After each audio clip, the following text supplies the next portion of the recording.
Virée nocturne pour les militants de la CGT. Passage même dans une boîte de nuit, drôle de fête, perturber les vœux du conseil départemental.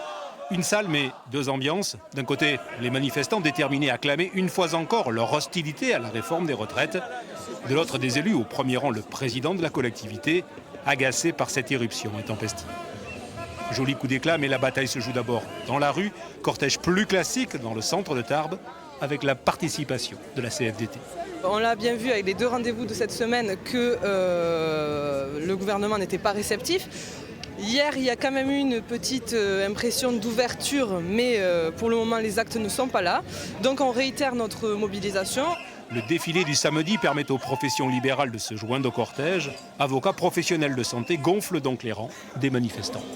Les professions libérales se surajoutent à cette colère.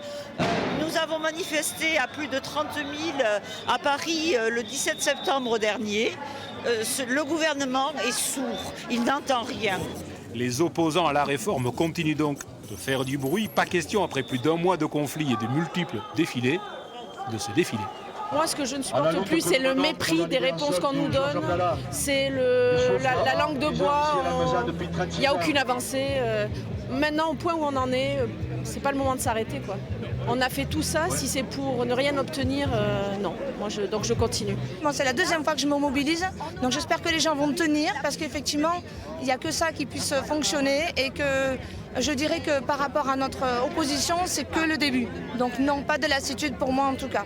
Voilà. 1200 personnes dans le cortège selon la police, les syndicats dénombrent 3000 manifestants. Si la mobilisation marque le pas, elle reste à un niveau élevé à la mesure de l'importance de cette réforme des retraites.